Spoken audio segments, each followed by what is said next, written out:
तो दोस्तों, पिछले कुछ दिनों से जब से अमेरिकी प्रेसिडेंट डोनाल्ड ट्रंप ने चीन, कनाडा और मेक्सिको जैसे कुछ देशों से खरीदे जाने वाले प्रोडक्ट पर भारी भरकम टैरिफ लगाया है और भारत के साथ साथ बाकी के देशों पर अलग अलग परसेंटेज के हिसाब से रेसिप्रोकल टैरिफ लगाने का अनाउंसमेंट किया, उसके बाद से भारतीय रुपया डॉलर के मुकाबले लगातार अपनी ताकत खोता जा रहा था और ऐसा लग रहा था कि मानो भारत का रुपया पूरी तरीके से लुट चुका है और भारत का रुपया बर्बाद हो जाएगा। यहाँ तक कि भारत की अर्थव्यवस्था पर भी सवाल खड़े होने लगे थे। लेकिन अब इसी भारतीय रुपए ने अमेरिकी डॉलर और बाकी की करेंसियों की नींद उड़ाकर रख दिया है। लेकिन अब खबर निकल कर आ रही है कि जो भारतीय रुपया लगातार डॉलर के मुकाबले अपनी ताकत खोता जा रहा था और भारतीय रुपए पर अनेकों सवाल खड़े हो रहे हैं, अब इस भारतीय रुपए ने पिछले एक हफ्ते में अपनी ताकत को इतना ज्यादा बढ़ाया है कि इसने पिछले 2 साल के रिकॉर्ड को तोड़ दिया है। जी हाँ दोस्तों, आप रिपोर्ट में देख लीजिए, जिसमें साफ साफ बताया जा रहा है कि विदेशी इन्वेस्टर्स के कारण रुपया अमेरिकी डॉलर के मुकाबले 2 महीने के हाईएस्ट लेवल 85.93 पर पहुंच गया है, जो कि पिछले 2 साल में सबसे बड़ी साप्ताहिक बढ़त है। इस वीडियो में समझते हैं कि आखिरकार ट्रंप के द्वारा भारतीय रुपए के खिलाफ उठाया गया कदम किस तरीके से उन पर ही भारी पड़ चुका है। लेकिन आगे बढ़ने से पहले इस वीडियो को एक लाइक करके चैनल को सब्सक्राइब जरूर कर लीजिए, क्योंकि आपके लिए तो यह 1 सेकंड का काम है, लेकिन इससे हमारी काफी बड़ी मदद होती है। सबसे पहले आप इस चार्ट को ध्यान से देखिए। यह आज से लेकर पिछले 1 साल का चार्ट है, जिसमें आप साफ साफ देख पाएंगे कि अप्रैल 2024 से लेकर नवंबर 2024 तक 83 से 84 रुपए $1 की कीमत थी। लेकिन उसके बाद जैसे ही इस बार इलेक्शन हुआ और अमेरिका में ट्रंप के जीतने की खबर आई, तो वैसे ही धीरे धीरे डॉलर के सामने भारतीय रुपया गिरने लगा। और अमेरिकी प्रेसिडेंट ट्रंप के बाद जैसे जैसे कुछ देशों पर टैरिफ लगाई गई और भारत के साथ साथ ब्रिक्स देश पर भी रेसिप्रोकल टैरिफ लगाने की धमकी दी गई, तो वहीं से भारतीय रुपया गिरते गिरते डॉलर के मुकाबले लगभग 87.8 रुपए प्रति डॉलर पहुंच गया था। याद रखिए, जब भी हम कहते थे कि रुपया गिर रहा है, तो ऐसे लगता था जैसे किसी फिल्म में हीरो बार बार फेल हो रहा हो। लेकिन हीरो की तरह ही हमारे भारतीय रुपए ने भी जबरदस्त एंट्री मारी है, और एंट्री भी ऐसी मारी है कि डॉलर के ऊपर मुसीबत के बादलों के नए बोझ को लाद दिया, जिसके वजन का बोझ शायद ही अमेरिका झेल पाएगा, क्योंकि भारतीय रुपया फिर से अपनी ताकत को पाना शुरू कर चुका है और उसके बजाय अमेरिकी डॉलर की धज्जियां उड़ रही हैं।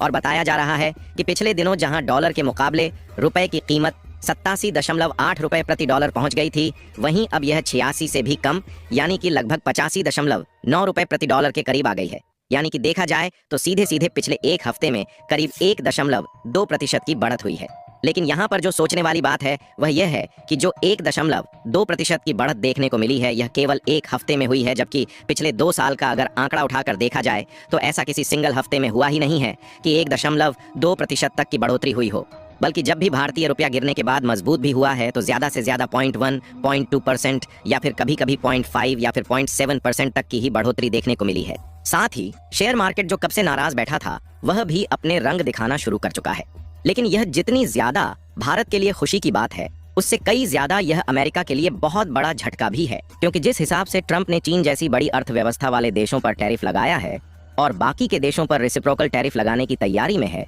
उस हिसाब से कई देशों का भारी भरकम नुकसान होगा। लेकिन इसके साथ साथ अमेरिकी डॉलर भी अपनी बहुत बड़ी ताकत खो सकता है। यहाँ तक कि एक के बाद एक 3 एजेंसियों ने कह दिया है कि ट्रंप का टैरिफ भारत का कुछ भी नहीं बिगाड़ पाएगी, जिसमें 3 बहुत ही important rating agency Moody's, S&P global और फिच रेटिंग शामिल है, जिनके द्वारा भारत की विकास दर को लेकर भरोसा बनाए रखने का अनुमान फिर से दोहराया गया है। इनका कहना है कि अमेरिकी टैरिफ से भारत को बहुत ही कम यानी कि न के बराबर नुकसान होगा। लेकिन वहीं खुद डॉलर की धज्जियां किस तरीके से उड़ रही हैं, इसका अंदाजा इसी बात से लगाया जा सकता है। 6 प्रमुख करेंसी के मुकाबले डॉलर इंडेक्स गिरकर 103.39 पर आ गया है,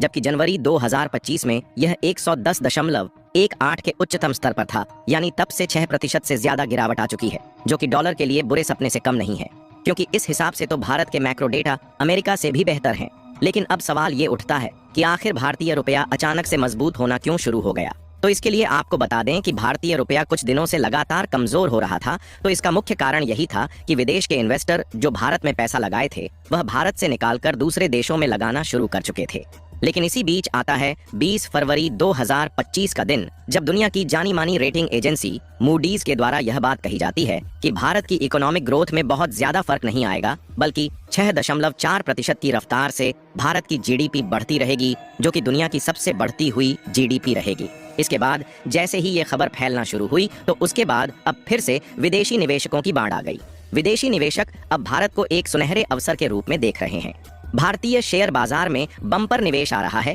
जिससे रुपये को समर्थन मिला है। उदाहरण के लिए अमेरिका की एप्पल और टेस्ला जैसी कंपनियां भारत में उत्पादन बढ़ा रही हैं और साथ ही विदेशी निवेशकों ने मुंबई स्टॉक एक्सचेंज में 50,000 करोड़ से ज्यादा का निवेश किया है।